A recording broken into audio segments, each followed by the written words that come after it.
My name is Renee Koerner. I own Big Fish Farms. We make sustainable caviar from American paddlefish. I had always wanted to farm, but unless you inherit a farm, you have to be pretty wealthy to start farming because land is really expensive, equipment, all of that, it's really expensive to start farming. And then plus it's kind of a risky business. Your outcomes are dependent on weather and so you never know exactly if you're gonna make money or not. I mean, it's kind of more like gambling in a way. And it's a lot of hard physical work, but I wanted all of those things. So the thing that we're doing that's really different from other cultured caviars is when you see farmed caviar, most of the time, people are raising maybe sturgeon, which is a better pedigree than my fish, but they're raising them in tanks in big controlled environments, and they're feeding them a pellet, and they're just swimming around in circles. And my fish, we contract with other people that own large bodies of water, basically, because I would never be able to own enough water to raise the fish the way that we want to. The university called it reservoir ranching. So basically you go into, and I have like a water supply, drinking water lakes that I contract with, and or a city park or a nature preserve, somebody that's got a really big, like 50, 100, my biggest lake is 300 acres.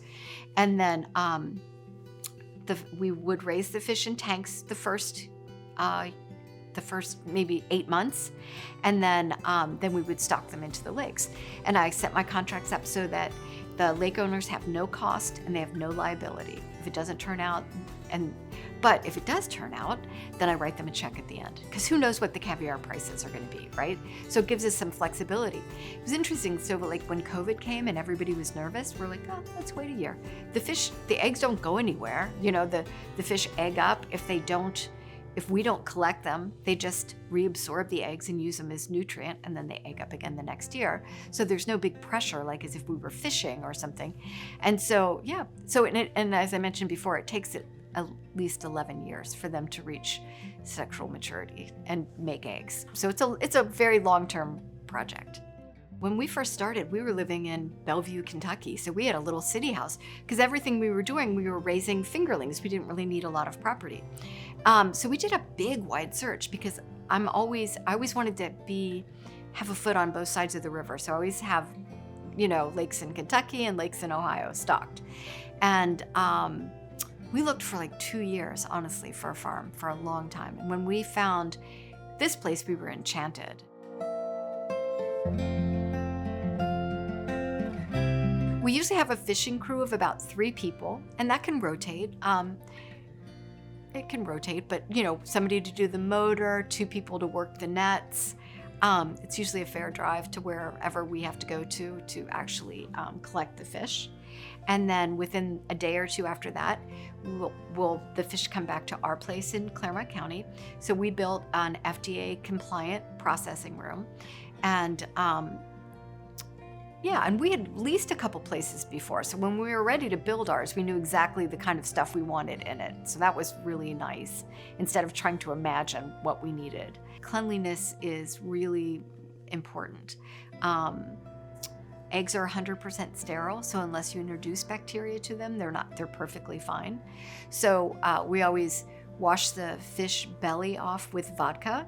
And I guess you could use rubbing alcohol. I've seen people do that, but I grew up in the food business, and my thinking has always been, if it's something you're going to eat, you should only use things that you would eat or drink, right? So high-proof vodka, we wash the belly off.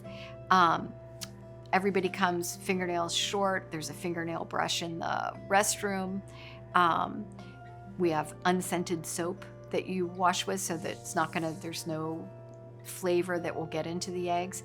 Every time we touch the eggs, we rinse with vodka. I make caviar full time. For the longest time when I was growing fish out, I still had my day job, basically, because there wasn't as much work to do. You'd have to feed fish and stock them once in the fall, but it wasn't really that much. But now that's really all I do. So the actual physical labor is in the winter, but then I'm selling and marketing all year long. And then it's really just me. I have laid the foundation for people that are going to come behind me to be able to make the Midwest synonymous with some of the highest quality farm-raised sustainable caviar in the world. Maybe that's too lofty, but I think that there's a possibility that could happen.